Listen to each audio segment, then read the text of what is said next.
Lecture number 16 periodic table and पिरियोडिसिटी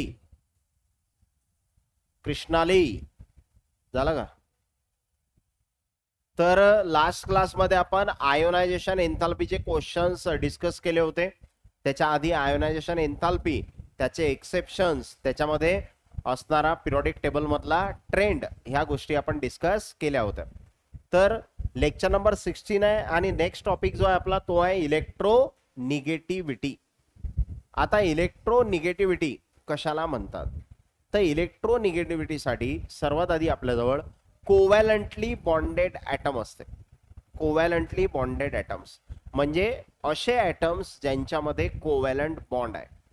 आता bond मी तुम्हाला अजून शिकवले नाही, ते येतील केमिकल बॉन्डिंग नावाच्या चॅप्टरमध्ये. ठीक आहे. तर कोव्हॅलंट बॉन्ड जो असते, बॉन्डला तसं फोर्स ऑफ अट्रॅक्शन म्हणतात. बॉन्ड म्हणजे काय? Force of attraction. मग दोन ॲटम्स मध्ये अट्रॅक्शन आहे. कशामुळे? तर ते अट्रॅक्शन आहे त्यांनी इलेक्ट्रॉन शेअर केले, इलेक्ट्रॉनची शेअरिंग केली आणि या इलेक्ट्रॉनच्या शेअरिंगमुळे जो बॉन्ड तयार झाला त्याला म्हणतो आपण कोव्हॅलंट बॉन्ड. मग आता समजा तुमच्याजवळ दोन ॲटम्स आहेत, जसं एक H आहे आणि दुसरा Cl आहे. आता HCl मध्ये हा सिंगल बॉन्ड असतो, याला सिंगल कोव्हॅलंट बॉन्ड म्हणतात. आणि बॉन्ड मध्ये काय असतात? इलेक्ट्रॉन्स आहे ना. एक इलेक्ट्रॉन हायड्रोजनचा आणि एक इलेक्ट्रॉन क्लोरीनचा. आता या दोघांमध्ये जर तुम्ही बघितलं तर हा जो क्लोरीन आहे हा मोर इलेक्ट्रोनिगेटिव्ह आहे आणि हा जो हायड्रोजन आहे तो लेस इलेक्ट्रोनिगेटिव्ह आहे. मग असं जर आहे तर काय होणार? तर हा हायड्रोजन आणि हा क्लोरीन, तर क्लोरीन जास्त इलेक्ट्रोनिगेटिव्ह आहे म्हणून तो काय करते? या इलेक्ट्रॉनच्या पेअरला स्वतःकडे खेचते. हे जे इलेक्ट्रॉनची पेअर सध्या दोघांनी शेअर केलेली आहे, तर हा जास्त इलेक्ट्रोनिगेटिव्ह आहे. हा काय करते? इलेक्ट्रॉन पेअरला स्वतःकडे खेचते. म्हणजे ती इलेक्ट्रॉनची पेअर क्लोरीन कडे तुम्हाला अशी शिफ्ट झालेली दिसेल. तर इलेक्ट्रोनिगेटिव्हिटी काय? Tendency of an atom. ॲटमची टेंडन्सी आहे, स्वभाव आहे. कशाचा? टू अट्रॅक्ट, अट्रॅक्ट करण्याचा. काय अट्रॅक्ट करण्याचा? Shared pair of electron towards itself. जे शेअर्ड पेअर आहे याला, हे जे आहे ना, याला काय म्हणतात? Shared pair of electron. Shared pair of electron है ना. तर हे शेअर्ड पेअर आहे कशाची? इलेक्ट्रॉनची. मग इलेक्ट्रॉनची शेअर्ड पेअर ला अट्रॅक्ट करण्याची टेंडन्सी स्वतःकडे इन अ कोव्हॅलंट बॉन्ड. जसा हा कोव्हॅलंट बॉन्ड आहे, याच्यामध्ये इलेक्ट्रॉनची पेअर शेअर आहे, या इलेक्ट्रॉनच्या पेअरला स्वतःकडे खेचण्याचा स्वभाव म्हणजे इलेक्ट्रोनिगेटिव्हिटी. म्हणजे इथं जर आपण इलेक्ट्रोनिगेटिव्हिटी सांगितली ना, याची जास्त आहे याची कमी आहे, म्हणजे याचा इलेक्ट्रॉन खेचण्याचा स्वभाव जास्त आहे, याचा इलेक्ट्रॉन खेचण्याचा स्वभाव कमी आहे. समजलं का काय म्हणायचं आहे मला? तर याची इलेक्ट्रोनिगेटिव्हिटी जास्त आहे म्हणजे याचा इलेक्ट्रॉनला स्वतःकडे खेचण्याचा स्वभाव जास्त आहे, म्हणजे याची इलेक्ट्रोनिगेटिव्हिटी जास्त आहे. आणि तो इलेक्ट्रॉनला स्वतःकडे खेचतो म्हणून त्याच्यावर चार्ज येते पार्शियल मायनस. ज्यानं खेचला त्याच्यावर पार्शियल मायनस, याच्या जवळचा गेला याच्यावर येते पार्शियल प्लस, असा चार्ज डेव्हलप होतो. तर इलेक्ट्रोनिगेटिव्हिटी जे असते ते इलेक्ट्रॉनला स्वतःकडे खेचण्याचा स्वभाव, त्याला आपण इलेक्ट्रोनिगेटिव्ह म्हणतो. आणि हे रिलेटिव्ह व्हॅल्यू आहे, म्हणजे there is no unit of electronegativity. इलेक्ट्रोनिगेटिव्हिटीला युनिट नाही आहे, हे रिलेटिव्ह व्हॅल्यू आहे. कारण इथं H आणि Cl मध्ये Cl ची इलेक्ट्रोनिगेटिव्हिटी जास्त आहे कोणापेक्षा? H पेक्षा. पण तेच जर मी एखादं दुसरं एक्झाम्पल घेतो, मी इथं माझ्याजवळ आहे ClF. आता ClF मध्ये जे इलेक्ट्रॉनची पेअर आहे ते F च्या इकडे शिफ्ट झालेली असते. का? कारण इथं F जो आहे तो मोर इलेक्ट्रोनिगेटिव्ह आहे आणि जो Cl आहे तो काय आहे? लेस इलेक्ट्रोनिगेटिव्ह. म्हणजे बघा, या केसमध्ये जो क्लोरीन आहे तो मोर इलेक्ट्रोनिगेटिव्ह होता आणि या केसमध्ये क्लोरीन काय आहे?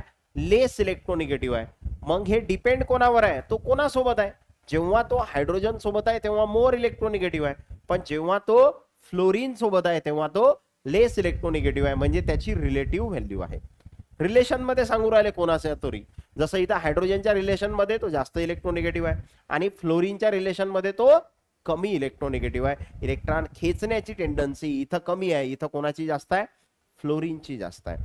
आणि electronegativity is property of bonded atom, not a isolated gaseous atom, so no energy will be liberated or absorb. आणि इलेक्ट्रोनिगेटिव्हिटी हे कोणाची प्रॉपर्टी आहे, बॉन्डेड ॲटमची, ज्या ॲटमनं बॉन्ड करेल आहे. कोणता बॉन्ड, कोव्हॅलंट बॉन्ड, त्याची प्रॉपर्टी आहे इलेक्ट्रोनिगेटिव्हिटी. आयसोलेटेड म्हणजे एकट्या ॲटमची आहे का, ते नाही. ही प्रॉपर्टी बॉन्डेड ॲटमची आहे. इलेक्ट्रॉन पेअरला स्वतःकडे खेचण्याचा स्वभाव, ओके, हा स्वभाव आहे. ओके, कोणाचा, ॲटमचा, बॉन्डेड ॲटमचा. इलेक्ट्रॉन पेअरला स्वतःकडे खेच, त्याच्यामध्ये एनर्जी ऍब्सॉर्ब बी होत नाही, रिलीज बी होत नाही. आयोनायझेशन एन्थाल्पी तसं होतं का? आयोनायझेशन एन्थाल्पी काय होतं, आयोनायझेशन एन्थाल्पी मध्ये तुम्ही काय केलं होतं, इलेक्ट्रॉन काढला होता एका ॲटम, काढण्यासाठी एनर्जी लागली होती. इथं तसं काही आहे का? हा तर स्वभाव आहे याचा, इलेक्ट्रॉनला स्वतःकडे खेचण्याचा. ओके, तर याला इलेक्ट्रोनिगेटिव्हिटी म्हणतो आपण.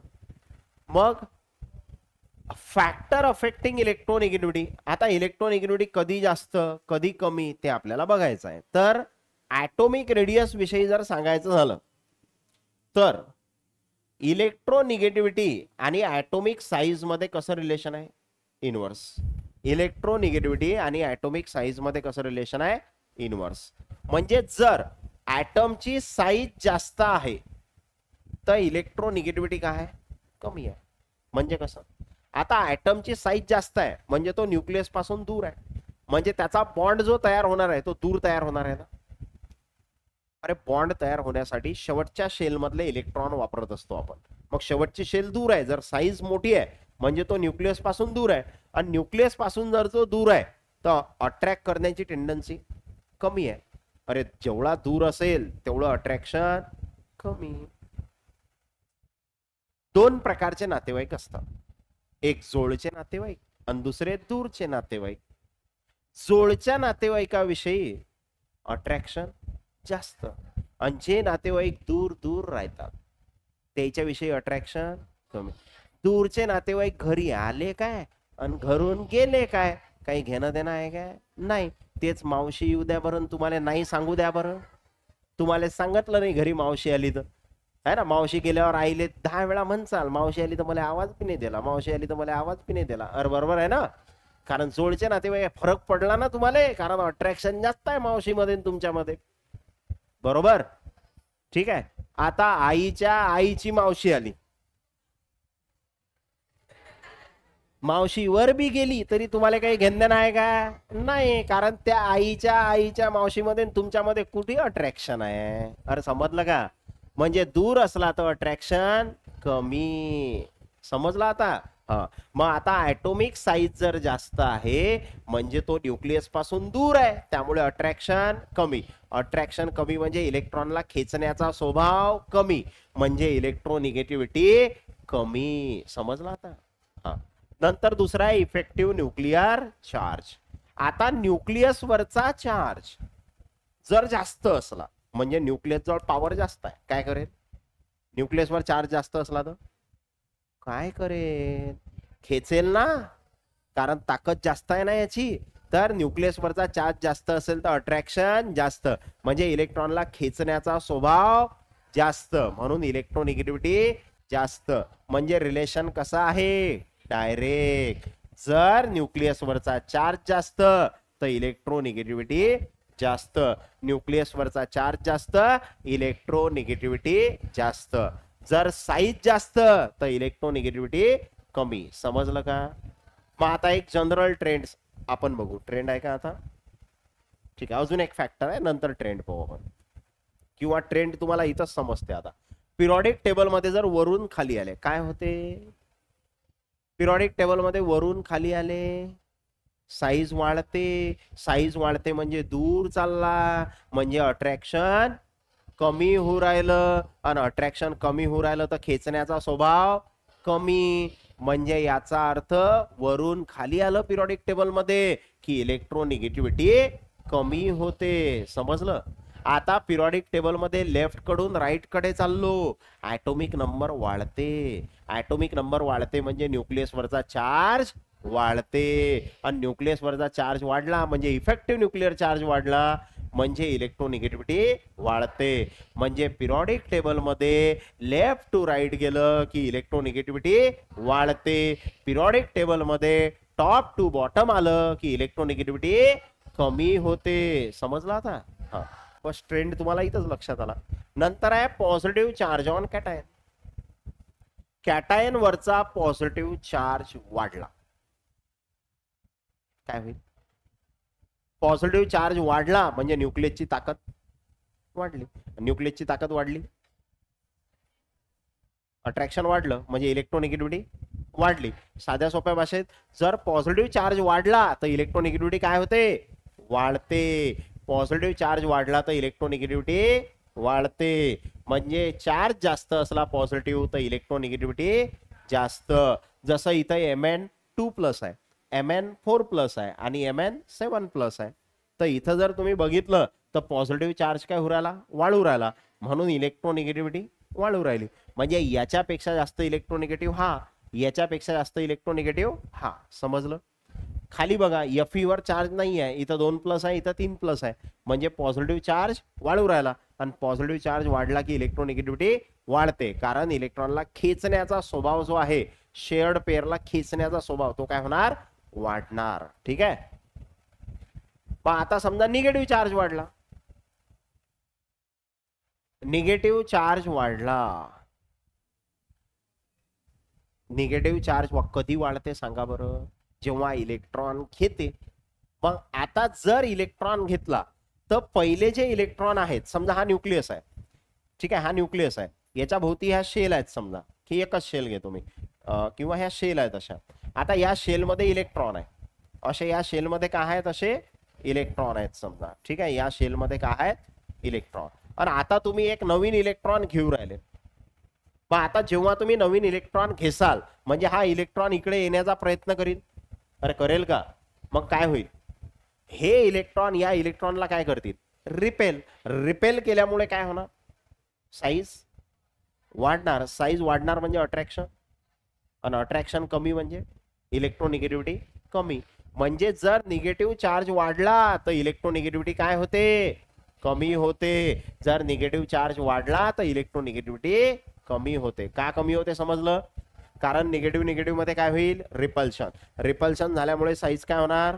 वाढणार. समजलं का? आणि म्हणजे अट्रॅक्शन काय असेल? कमी. आणि अट्रॅक्शन कमी आहे म्हणजे इलेक्ट्रोनिगेटिव्हिटी कमी. बरोबर? म्हणजे रिलेशन कसं आहे? इनवर्स. जसं बघा, इथं हा ऑक्सिजन आहे, इथं एक निगेटिव्ह, इथं 2 निगेटिव्ह. निगेटिव्ह वाढला तर इलेक्ट्रोनिगेटिव्हिटी काय झाली? कमी. अरे इकडून इकडे आलं तर इलेक्ट्रोनिगेटिव्हिटी कमी. O पेक्षा O- ची कमी, O- पेक्षा O2- ची कमी. आणि पॉझिटिव्ह वाढला तर इलेक्ट्रोनिगेटिव्हिटी वाढते. O पेक्षा एका पॉझिटिव्हची जास्त, एका पॉझिटिव्ह पेक्षा 2 पॉझिटिव्हची जास्त. म्हणजे पॉझिटिव्ह वाढला तर इलेक्ट्रोनिगेटिव्हिटी वाढते, आणि निगेटिव्ह वाढला तर इलेक्ट्रोनिगेटिव्हिटी कमी होते. समजलं? ठीक. मग आहे हायब्रिडायझेशन. आता हायब्रिडायझेशन सध्या तुम्हाला समजणार नाही, कारण हे आहे केमिकल बॉन्डिंग मध्ये. म्हणजे हे चॅप्टर थोडंफार केमिकल बॉन्डिंग सोबत लिंक आहे. नेहमी नेहमी मी तेच म्हणून राहिलो. तर त्या चॅप्टर मध्ये हा कॉन्सेप्ट क्लिअर होईल. सध्या फक्त जेवढं सांगतो तेवढं लक्षात ठेवा. हायब्रिडायझेशन जे आहे त्याच्यावरून तुम्ही %S कॅरेक्टर सांगता, आणि हायब्रिडायझेशन आणि %S कॅरेक्टर कसं काढत असतात ते पण मी शिकवतो. तर इलेक्ट्रोनिगेटिव्हिटी हे डायरेक्टली प्रोपोर्शनल असते %S कॅरेक्टरला. आता %S ला डायरेक्टली प्रोपोर्शनल आहे, म्हणजे जर %S जास्त असला तर इलेक्ट्रोनिगेटिव्हिटी जास्त. कारण %S जास्त आहे, S हा न्यूक्लियसच्या जवळ असते. sp_df न्यूक्लियस, पहिले S, मग P, मग D आणि मग F. तर जोड कोण आहे? S. मग %S जर जास्त आहे म्हणजे तो न्यूक्लियसच्या जवळ आहे, आणि न्यूक्लियसच्या जवळ आहे म्हणजे अट्रॅक्शन जास्त, इलेक्ट्रोनिगेटिव्हिटी जास्त. समजलं? तर आता हायब्रिडायझेशनचे हे 3 टाईप आहेत इथं.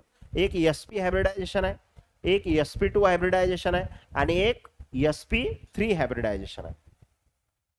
मग आता sp हायब्रिडायझेशन तर S आणि P किती जण आहेत? 2 जण. समजा मी जर समजा एसपी ला 100% म्हटलं, किती म्हटलं 100%, जर मी एसपी ला 100% म्हटलं तर एसपी मध्ये एक यस आहे आणि एक पी आहे, तर त्याला टक्के किती भेटतील 50-50. अरे बरोबर ना. जर मी 100% एसपी ला म्हटलं तर एसपी 100% पकडला, त्याच्यात यस किती आहे 50% आणि पी किती आहे 50%. म्हणजे इथं पर्सेंट यस किती आहे 50%, पर्सेंट पी किती आहे इथं 50%. बरोबर आहे का. आता समजा दुसरं, समजा मी SP2 म्हटलं आणि SP2 ला मी दिले 100%. ठीक आहे. तर याच्यात काय काय आहे रे, याच्यात एक यस आहे आणि दोन काय आहेत रे पी. तर किती किती भेटतील. आता हे 100 तिघा जणांत वाटणार आहेत, 50 जर तिघा जणांत वाटले तर 33.33%. बरोबर का. याले पण किती भेटतील 33.33, याले पण 33.33. अरे समजलं का. म्हणजे पर्सेंट यस किती आहे याच्यात 33%. बरोबर. पर्सेंट यस किती आहे 33%. आणि तिसरं एक्झाम्पल आहे माझ्याजवळ SP3. आता SP3 ला जर मी 100% म्हटलं तर याच्यात किती जण आहेत 4. एक यस आहे आणि 3 का आहेत पी. ठीक आहे. तर 100 जण म्हणजे 100% 4 जण आहेत वाटणार. प्रत्येकाला किती भेटतील 25%. म्हणजे इथं पर्सेंट यस किती आहे 25%, इथं पर्सेंट पी आहे 25, हा भी 25 आणि हा भी 25. म्हणजे एसपी मध्ये पर्सेंट यस किती आहे 50% आणि पी किती आहे पर्सेंट पी 50%. SP2 मध्ये पर्सेंट यस किती आहे 33% आणि पर्सेंट पी किती आहे 66. पर्सेंट पी 66 आहे ना, कारण एका पीले 33 दुसऱ्या 33. बरोबर. SP3 मध्ये पर्सेंट यस किती आहे 25% आणि पर्सेंट पी किती आहे 75%. अरे पीचं पर्सेंटेज 75 आहे ना, 25 आणि यसचं किती आहे 25. म्हणजे एसपी मध्ये पर्सेंट यस किती आहे 50, SP2 मध्ये 33, SP3 मध्ये 25. मग आता हे पर्सेंट यस तुम्हाला माहित झालं कोणाचं पर्सेंटेज जास्त आहे एसपीचं. म्हणजे एसपी वाला असला तो जास्त इलेक्ट्रो निगेटिव्ह. म्हणजे बघा आता हे कसं असते, तर carbon triple bond carbon, carbon double bond carbon आणि कार्बन सिंगल बॉन्ड कार्बन हे त्याचे एक्झाम्पल आहे. म्हणजे इथं जो कार्बन आहे तो एसपी आहे, इथं जो कार्बन आहे तो SP2 आहे आणि इथं जो कार्बन आहे तो एसपी आहे. आता हा कार्बन एसपी काय, कार्बन SP2 काय, कार्बन SP3 काय हे पुढच्या चॅप्टर मध्ये सांगेल. फक्त एक एक्झाम्पल दिलं मी की कार्बन ट्रिपल बॉन्ड कार्बन असला तर SP, carbon double bond carbon असला तर SP2, carbon single bond carbon असला तर SP3 काय येणार हा SP3. मग मला सांगा कोणता कार्बन जास्त इलेक्ट्रोनिगेटिव्ह आहे, कोणता कार्बन जास्त इलेक्ट्रोनिगेटिव्ह आहे, कोणता SP वाला, कारण त्यात पर्सेंटेज जास्त आहे की नाही. म्हणजे हा कार्बन जास्त इलेक्ट्रोनिगेटिव्ह आहे, त्याच्यापेक्षा कमी हा, त्याच्यापेक्षा कमी हा. समजलं. ठीक आहे. नंतर स्पेशल नोट मध्ये लक्षात ठेवजा, electronegativity does not depend on filled or half filled orbital because it is a tendency to attract bonded electron, not to gain or loss electron from outside. याचा अर्थ काय आहे, जे इलेक्ट्रोनिगेटिव्हिटी आहे ते हाफ फिल्ड कम्प्लिटली फिल्ड वर depend नाही आहे. जसा आयोनायझेशन एन्थाल्पी होती की नाही depend, Gayatri ionization enthalpy depend होती कशावर, हाफ फील्ड वर, कम्प्लिटली फील्ड वर. जर हाफ फील्ड आणि कम्प्लिटली फील्ड असला तर आयोनायझेशन एन्थाल्पी जास्त, सांगितलं होतं की नाही. पण तसं इलेक्ट्रोनिगेटिव्हिटी विषयी नाही आहे. इलेक्ट्रोनिगेटिव्हिटीला हाफ फील्ड कम्प्लिटली फील्डशी काही घेणं देणं नाही, कारण हा इलेक्ट्रॉन घेऊन बी नाही राहिला आणि देऊन बी नाही राहिला, फक्त ओढू राहिला. अरे समजलं का. त्यामुळे याला हाफ फील्ड कम्प्लिटली फील्डशी काही घेणं देणं नाही. ट्रेंड काय आहे आता तो आधीच सांगितलं मी ट्रेंड काय आहे तर. अरे सांगितलं ना, समजा लेफ्ट टू राईट आले पिरियड मध्ये, तर लेफ्ट टू राईट गेले तर काय होते सांगा बरं. लेफ्ट टू राईट गेले तर झेड इफेक्टिव्ह. अरे लेफ्ट टू राईट काय होते, झेड इफेक्टिव्ह वाढते. झेड इफेक्टिव्ह वाढलं म्हणजे अट्रॅक्शन, न्यूक्लियस वरचा चार्ज वाढला त्यामुळे अट्रॅक्शन वाढलं, आणि अट्रॅक्शन वाढलं म्हणून इलेक्ट्रोनिगेटिव्हिटी वाढली. म्हणजे लेफ्ट टू राईट इलेक्ट्रोनिगेटिव्हिटी काय होते, इन्क्रीजेस. Electronegativity increases. समजलं. दुसरं टॉप टू बॉटम. आता टॉप टू बॉटम आले, टॉप टू बॉटम आले तर साईज काय होते. अरे टॉप टू बॉटम साईज वाढते ना, साईज वाढते. साईज वाढते म्हणजे दूर चालला, दूर चालला म्हणजे अट्रॅक्शन कमी. तर या केसमध्ये अट्रॅक्शन काय होणार आहे, टॉप टू बॉटम मध्ये अट्रॅक्शन काय होणार आहे, कमी. आणि अट्रॅक्शन कमी झाल्यामुळे इलेक्ट्रोनिगेटिव्हिटी कमी. म्हणजे टॉप टू बॉटम आले तर इलेक्ट्रोनिगेटिव्हिटी काय होते, कमी. आणि लेफ्ट टू राईट गेले तर इलेक्ट्रोनिगेटिव्हिटी वाढते. समजून आलं की झोपले, समजून आलं ना. लेफ्ट टू राईट वाढते, टॉप टू बॉटम कमी होते. ठीक आहे. मग आता काही एक्सेप्शन लक्षात ठेव जा. आता आपण काय सांगितलं, लेफ्ट टू राईट गेलं तर इलेक्ट्रोनिगेटिव्हिटी वाढते, म्हणजे इकडून तिकडे गेलं तर वाढते. तर शेवटी कोण आहे, शेवटी दरवाजा आहे सर तिकडे.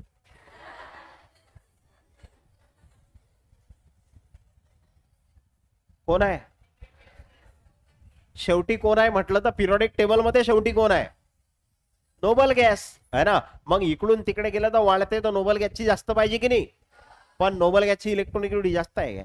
अरे नोबल गॅसले तर इलेक्ट्रॉन पाहिजेतच नाही ना, तो बॉन्डच तयार नाही करत है ना, कारण तो स्टेबल आहे, ऑक्टेट कंप्लीट आहे त्याची है ना. मग ते एक्सेप्शन मध्ये येईल की नाही. तर जो झिरो ग्रुप आहे, झिरो ग्रुप म्हणजे कोणता, इनर्ट गॅसेस, नोबल गॅसेस. बरोबर.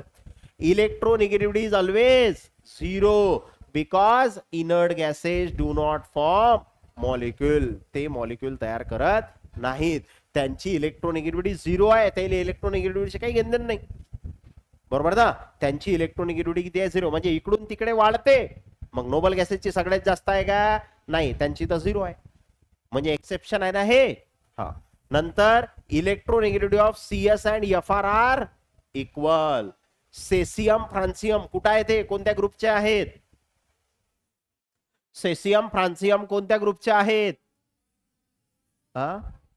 First group. हलीना करे रब से फर्याद, CS आणि FR. तर वरून खाली आलं तर इलेक्ट्रोनिगेटिव्हिटी कमी होते, म्हणजे CS पेक्षा FR ची काय पाहिजे, कमी. पण दोघांची काय आहे म्हणते, इक्वल आहे. CS पेक्षा FR ची कमी पाहिजे, पण दोघांची आहे कशी, इक्वल. बिकॉज CS चा ऍटॉमिक नंबर 55, FR चा 87. Only one shell increases, shell एकच वाढते. म्हणजे हा CS जो आहे हा पिरियड नंबर 6 चा आहे, आणि FR कुठचा आहे, पिरियड नंबर 7 चा. तर याच्यात 6 शेल आहेत, याच्यात 7 शेल आहेत. म्हणजे जेव्हा तुम्ही वरून खाली येता, CS मध्ये 6 शेल आहेत, FR मध्ये 7 शेल आहेत. म्हणजे शेल एकच वाढू राहिली, पण ऍटॉमिक नंबर पावर किती वाढला. ऍटॉमिक नंबर 55 वरून डायरेक्ट किती झाला, 87. म्हणजे न्यूक्लियस वरचा चार्ज खूप जास्त वाढला की नाही. आणि न्यूक्लियस वरचा चार्ज वाढला तर अट्रॅक्शन वाढेल. मग अट्रॅक्शन वाढेल म्हणजे साईज, अट्रॅक्शन वाढला म्हणजे साईज, किंवा अट्रॅक्शन वाढलं म्हणजे साईज कमी नाही. आपल्याला काय पाहिजे, इलेक्ट्रोनिगेटिव्हिटी पाहिजे ना. अट्रॅक्शन वाढलं म्हणजे इलेक्ट्रोनिगेटिव्हिटी वाढली. कमी कशामुळे झाली, शेल वाढली म्हणून कमी झाली, आणि अट्रॅक्शन वाढलं म्हणून वाढली. आणि दोघांचा इफेक्ट झाला झिरो, म्हणजे दोघांची इलेक्ट्रोनिगेटिव्हिटी सारखी. समजला काय म्हटलं मी तर. म्हणजे काय व्हायला पाहिजे होती, इलेक्ट्रोनिगेटिव्हिटी कमी व्हायला पाहिजे होती. पण कमी कशानुसार व्हायला पाहिजे होती, पिरियड नुसार, म्हणजे शेल नुसार. पण न्यूक्लियस वरचा चार्ज खूप जास्त वाढल्यामुळे इलेक्ट्रोनिगेटिव्हिटी वाढली, म्हणजे इथं कमी झाली आणि तिथं वाढली, नेट इफेक्ट झाला झिरो. म्हणून दोघांची इलेक्ट्रोनिगेटिव्हिटी जवळपास सारखी. आणि but nuclear charge increases by +32 न वाढला, याच्यापेक्षा हा 32 न शिल्लक आहे ना.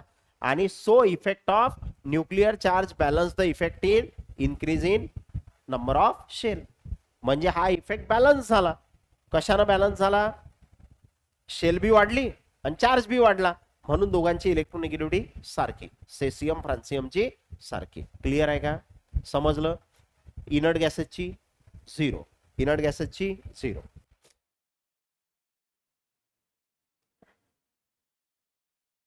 आता हे एक्सेप्शन मध्ये टाकलं, पण तसं आता पुढचा टॉपिक मी शिकवतो. इलेक्ट्रोनिगेटिव्हिटी जर म्हटली ना तर फ्लोरीनची क्लोरीन पेक्षा जास्त आहे, जे की बरोबर आहे. कारण पिरियोडिक टेबल मध्ये इकडून तिकडे गेलं तर इलेक्ट्रोनिगेटिव्हिटी वाढते, वरून खाली आलं तर इलेक्ट्रोनिगेटिव्हिटी कमी होते. म्हणजे फ्लोरीनच्या खाली क्लोरीन आहे तर खाली आलं तर कमी होते, म्हणजे क्लोरीनची कमी आहे कोणापेक्षा? फ्लोरीन पेक्षा. बरोबर आहे. मग एक्सेप्शन मध्ये का टाकलं तर तो जरी इलेक्ट्रोनिगेटिव्हिटी फ्लोरीनची जास्त आहे, पण जे इलेक्ट्रॉन अफिनिटी आहे ते क्लोरीनची जास्त आहे फ्लोरीन पेक्षा. आता इलेक्ट्रॉन अफिनिटी आपला नेक्स्ट टॉपिक आहे, तो नेक्स्ट क्लासमध्ये घेऊ आपण. ठीक आहे. तर इलेक्ट्रोनिगेटिव्हिटी क्लोरीन पेक्षा फ्लोरीनची जास्त, पण इलेक्ट्रॉन अफिनिटी क्लोरीनची जास्त कोणापेक्षा? फ्लोरीन पेक्षा. इलेक्ट्रॉन अफिनिटी नेक्स्ट क्लासमध्ये सांगेल, आणि क्लोरीनची का जास्त आहे फ्लोरीन पेक्षा ते पण सांगेल. ठीक आहे. नंतर इन ग्रुप 12 एलिमेंट्स, ग्रुप 12 मध्ये कोण आहे? झिंक, कॅडमियम आणि mercury. Value of electronegativity increases down the group because of lanthanoid contraction. परत लॅन्थेनॉइड कॉन्ट्रॅक्शन आलं तर पिरियोडिक टेबल मध्ये जेव्हा तुम्ही वरून खाली येता इलेक्ट्रोनिगेटिव्हिटी कमी होते, पण ग्रुप नंबर 12 मध्ये काय होते? वाढते. आणि त्याचं रिझन काय दिलंय? लॅन्थेनॉइड कॉन्ट्रॅक्शन. कॉन्ट्रॅक्शन शब्दाचा अर्थ साईज कमी होणे. साईज कमी झाला म्हणजे जोड आला, जोड आला म्हणजे अट्रॅक्शन, आणि अट्रॅक्शन म्हणजे इलेक्ट्रोनिगेटिव्हिटी वाढली. समजलं? म्हणून वाढते. आणि इलेक्ट्रोनिगेटिव्हिटी ऑफ गॅलियम हे जास्त असते कोणापेक्षा? ॲल्युमिनियम पेक्षा. पिरियोडिक टेबल मध्ये ॲल्युमिनियमच्या खाली गॅलियम आहे, आणि खाली आलं तर इलेक्ट्रोनिगेटिव्हिटी कमी होते, म्हणजे गॅलियमची कमी पाहिजे होती, पण गॅलियमची काय आहे? जास्त. कोणापेक्षा? ॲल्युमिनियम पेक्षा. एक्सेप्शन लक्षात ठेव जा. नोबल गॅसेसची पाहिजे होती जास्त, पण आहे किती? 0. बरोबर ना. सेसियम फ्रान्सियमची इक्वल. बरोबर.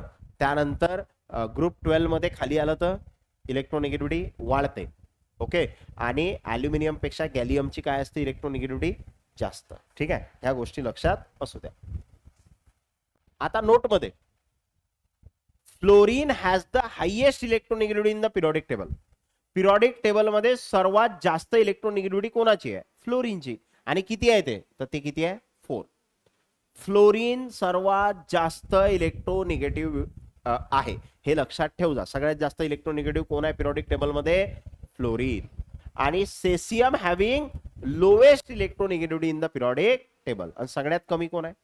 सेसियम. किती असते? 0.7, एक्सक्लुडिंग एफआर. एफआर सोडून, एफआर सोडून म्हटलं तर क्लोरीन सगळ्यात कमी, आणि एफआर पकडला तर क्लोरीन आणि सीएस सारखीच आहे. पण सांगितलं ना. हा. नंतर alkali metal have lowest electronegativity in the respective period. Alkali metal म्हणजे कोणते रे? Group number 1. तर ग्रुप नंबर 1 इकडून तिकडे गेलं तर इलेक्ट्रोनिगेटिव्हिटी इकडून तिकडे गेलं तर वाढते, म्हणजे इकडे कमी आहे ना, म्हणजे अल्कली मेटलची कमी आहे त्यांच्या पिरियड मध्ये. प्रत्येक पिरियड मध्ये सगळ्यात कमी इलेक्ट्रोनिगेटिव्हिटी कोणाची आहे? अल्कली मेटलची. कारण तिकडे गेलं तर वाढते, म्हणजे इकडे कमी आहे ना. Halogens have the highest electronegativity in their respective period. आणि सगळ्यात जास्त कोण आहे? हॅलोजन. कारण इकडून तिकडे गेलं तर इलेक्ट्रोनिगेटिव्हिटी वाढते, आणि तिकडे शेवटी कोण आहेत? नोबल गॅसेस आहेत, पण नोबल गॅसेसची 0 आहे. त्याच्या आधी कोण आहेत? हॅलोजन. म्हणजे तिकडे सगळ्यात जास्त कोण आहे? हॅलोजन. म्हणजे हॅलोजनची इलेक्ट्रोनिगेटिव्हिटी त्यांच्या पिरियड मध्ये सगळ्यात जास्त, आणि अल्कली मेटलची सगळ्यात कमी. हॅलोजन म्हटलं म्हणजे ग्रुप नंबर 17. नंतर इलेक्ट्रोनिगेटिव्हिटी ऑफ इनर्ट गॅसेस किती आहे? इनर्ट गॅसेसची 0 आहे ना. हा. इनर्ट गॅसेसची 0 आहे. मग आता हे पॉलिंग स्केल आहे. आता पॉलिंग चूक चाक करू नका आहे ना, अजून 15 मिनिटं टाइम आहे. काय आता डबल मला ऐकून यायला पाहिजे. पॉलिंग स्केल आहे. पॉलिंग नावाचे सायंटिस्ट होते है ना, आणि त्यांनी इलेक्ट्रोनिगेटिव्हिटीची स्केल दिली होती. आता या स्केलवरती तुम्हाला काही व्हॅल्यूज दिसत आहेत. जसं हायड्रोजन, हायड्रोजनची इलेक्ट्रोनिगेटिव्हिटी किती आहे? 2.1. लिथियमची 1. आता बघा लेफ्ट टू राईट गेलं तर इलेक्ट्रोनिगेटिव्हिटी वाढते. 1, 1.5, 2, 2.5, 3, 3.5, 4. अरे दिसली का? म्हणजे लेफ्ट टू राईट गेलं तर वाढते. इकडे बी वाढली. 0.9, 1.2, 1.5, 1.8, 2.1, 2.5, 3 वाढली. इकडून तिकडे गेलं तर वाढते. त्यानंतर खाली आलं तर काय होते? कमी होते. 2.1, 1, 0.9, 0.7. म्हणजे खाली आलं तर काय झाली? तर सगळ्यात कमी कोणाची आहे? सीएस ची. सगळ्यात कमी CH, सगळ्यात जास्त फ्लोरीनची किती आहे 4. सगळ्यात जास्त म्हणजे फ्लोरीन किती आहे 4. सगळ्यात कमी म्हणजे सेसियम किती आहे 0. म्हणजे मॅक्झिमम इलेक्ट्रोनिगेटिव्हिटी फ्लोरीनची आणि मिनिमम CH. ओके. त्यानंतर वरून खाली आलं तर काय होते, कमी होते. 4, 3, 2.8, 2.5 कमी झाली कमी. ठीक आहे. मग आता काही इलेक्ट्रोनिगेटिव्हिटी लक्षात असू द्या. जसं फ्लोरीनची 4 आहे, ऑक्सिजनची 3.5 आहे, नायट्रोजनची 3 आहे. इकडे खाली आलं तर क्लोरीनची पण किती आहे 3 आहे. तसं बघितलं तर क्लोरीनची जर अशी जास्त असते कोणापेक्षा, नायट्रोजन पेक्षा. ठीक आहे. ओके. पण जवळपास सारखीच आहे म्हणतो आपण. नंतर हायड्रोजनची किती आहे 2.1. फॉस्फरसची पण किती आहे 2.1. सल्फरची किती आहे 2.5. कार्बनची किती आहे 2.5. म्हणजे कार्बनची 2.5 आहे. कार्बन पेक्षा हायड्रोजन बी कमी आहे, कार्बन पेक्षा फॉस्फरस बी कमी आहे. ओके. तर ह्या व्हॅल्यूज आहेत पॉलिंग स्केलवरती. आणि small atoms normally have more electronegative than large item.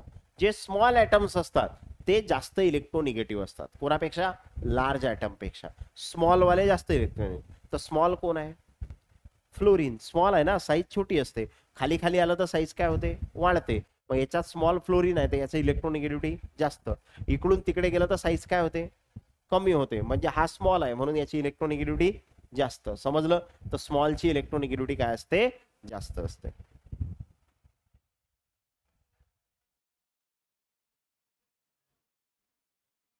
मग आता अजून एक इलेक्ट्रोनिगेटिव्हिटी साठी एक सिरीज लक्षात असू द्या. Electronegativity series. Electronegativity electronegativity series.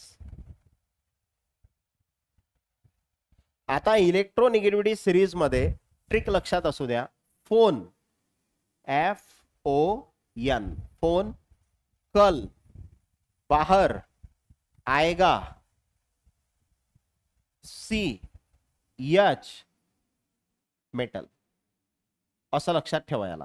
आणि इकडून इकडे जर गेलो तर इलेक्ट्रोनिगेटिव्हिटी काय होते, इलेक्ट्रोनिगेटिव्हिटी काय होते, कमी होते ना, डिक्रीजेस. Electronegativity decreases. म्हणजे सगळ्यात जास्त इलेक्ट्रोनिगेटिव्हिटी कोणाची आहे, फ्लोरीन. लक्षात कसं ठेवायचं, फोन FON फोन कल बाहर आएगा.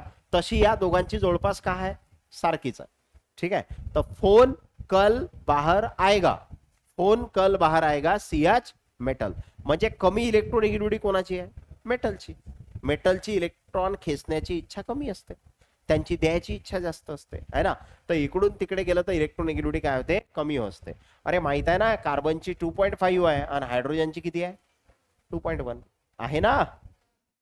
एवढीच होती ना, बरोबर आहे का, बरोबर आहे का. हायड्रोजन 2.1, कार्बन 2.5 आहे ना. म्हणजे कार्बनची जास्त आहे, हायड्रोजनची कमी आहे. ओके. इथं फ्लोरीन 4, हा 3.5, हा 3, हा 3. ब्रोमीन किती होता 2.5. ब्रोमीन किती आहे 2.8. 2.8. आयोडीन किती आहे 2.5. आता हाही जवळपास सारखा जीव राहिला आहे ना. आणि मधात डॅश डॅश आहेत म्हणजे मधात बी काही एलिमेंट आहेत, पण त्याचा आपल्याला काही काम पडत नाही. ठीक आहे. तर हे लक्षात असू द्या, हे सिरीज तुमच्या कामात पडते. मग आता क्वेश्चन,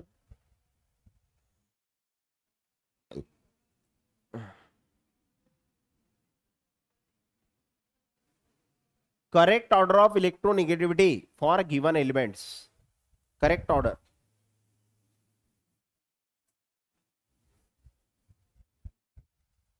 पहिले त्याले पिरियडिक टेबल नुसार अरेंज करा. पिरियडिक टेबल नुसार अरेंज केलं तर पहिले कार्बन असते, कार्बनच्या पुढे नायट्रोजन, नायट्रोजनच्या पुढे ऑक्सिजन, ऑक्सिजनच्या पुढे फ्लोरीन. अरे असं असते का, हा. आणि नायट्रोजनच्या खाली कोण असते, फॉस्फरस आहे ना. फ्लोरीनच्या खाली क्लोरीन, त्याच्या खाली ब्रोमीन, त्याच्या खाली आयोडीन, त्याच्या खाली अस्टॅटाइन 80, असं असते ना. फिर कल बाहर आएगा ऑटो. मग आता यातले कोणते देल आहेत आपल्याला पहा. क्वेश्चन मध्ये काय काय देल आहे. कार्बन देल आहे, फॉस्फरस देल आहे, अरे देल आहे ना. अजून कोण देल आहे. ब्रोमीन. अजून कोण देल आहे. एटी. एवढे देल आहेत ना. मग आता मला सांगा, इकडून तिकडे गेलं तर वाढते, इकडून तिकडे गेलं तर वाढते. आता तुम्हाला व्हॅल्यू पण माहिती होत्या. कार्बनची किती होती. 2.5 होती कार्बनची. 2.5. फॉस्फरसची किती होती. 2.1. फॉस्फरसची 2.1. ब्रोमीनची किती होती. 2.8. ब्रोमीनची 2.8. आता याची माहित नव्हती, पण याची याच्यापेक्षा कमीच असेल ना, कारण वरून खाली आलं तर काय होते, कमी होते. बरोबर आहे का. आणि तसंही तुमच्या सिरीज पार्ट आहे. सिरीज मध्ये काय आहे. फोन. त्यातलं कोणी आहे का याच्यात. नाही. कल बाहर म्हणजे बी आर. अरे सिरीज पार्ट आहे ना. व्हॅल्यू जरी पार्ट नसल्या तर सिरीज तर पार्ट आहे. फोन. कल बाहर आएगा. नंतर सी म्हणजे बी आर झाल्यावर सी येते, म्हणजे बी आर पुढे येते.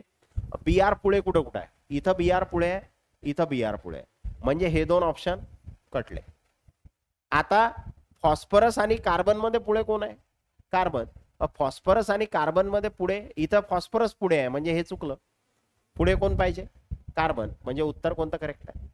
समजलं का. तर फॉस्फरस कमी येणार. ओके. अरे समजलं का एवढं. तर उत्तर कोणतं करेक्ट आहे. बी. आपल्या ट्रिक वरूनही होते सॉल्व. ओके. नंतर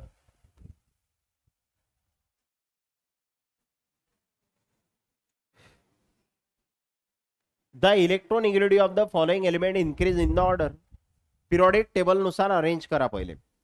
बघा हे क्वेश्चन्स आले की पहिले यायले पिरियडिक टेबल नुसार अरेंज करायचं. आयोनायझेशन एन्थाल्पी साठी बी आपण अरेंज केलं होतं, याच्यासाठी बी अरेंज करा. काय होईल सांगा. कार्बन, नायट्रोजन, कार्बनच्या खाली सिलिकॉन, नायट्रोजनच्या खाली फॉस्फरस. अरे असं असते ना. अरे असं असते ना. हा. इकडून तिकडे गेलं तर इलेक्ट्रोनिगेटिव्हिटी वाढते. वरून खाली आलं तर इलेक्ट्रोनिगेटिव्हिटी कमी होते. बरोबर आहे का. मग इकडून तिकडे वाढते म्हणजे जास्त कोणाची आहे. नायट्रोजन. नायट्रोजनची जास्त या ऑप्शन मध्ये. झालं ना रे बा. एकाच याच्यावरून झालं. नायट्रोजनची सगळ्यात जास्त आहे ना. इकडून तिकडे गेलं तर जास्त. तर नायट्रोजनची जास्त एकाच ऑप्शन मध्ये. इथं नायट्रोजन कमी आहे, इथं बी कमी आहे, इथं बी कमी आहे. तर हे तर तसेच कटले, कारण याच्यात नायट्रोजन मागे आहे. तर पूर्ण क्वेश्चन तुम्ही नायट्रोजन वरून सॉल्व्ह केला है ना. तर नायट्रोजन साठी इलेक्ट्रोनिगेटिव्हिटी सगळ्यात जास्त. त्याच्यापेक्षा कमी कोण आहे. कार्बन. आता कार्बन पेक्षा कमी फॉस्फरस बी आहे आणि सिलिकॉन बी आहे, कारण हा 2.5 आहे, 2.1 आहे. बरोबर का. ठीक आहे. तर हे झाली तुमची ऑर्डर. समजला क्वेश्चन. तर हे कशाशी रिलेटेड क्वेश्चन्स होते. इलेक्ट्रोनिगेटिव्हिटी. समजली का. इलेक्ट्रोनिगेटिव्हिटी. इलेक्ट्रोनिगेटिव्हिटी काय आहे. इलेक्ट्रॉन्सला स्वतःकडे खेचण्याचा स्वभाव. कशामध्ये. कोव्हॅलंट बॉन्ड मध्ये है ना. Shared pair. इलेक्ट्रॉनची शेअर्ड पेअर स्वतःकडे खेचण्याचा स्वभाव म्हणजे इलेक्ट्रोनिगेटिव्हिटी. ओके. मग आता बाकी नेक्स्ट क्लास मध्ये. ठीक आहे.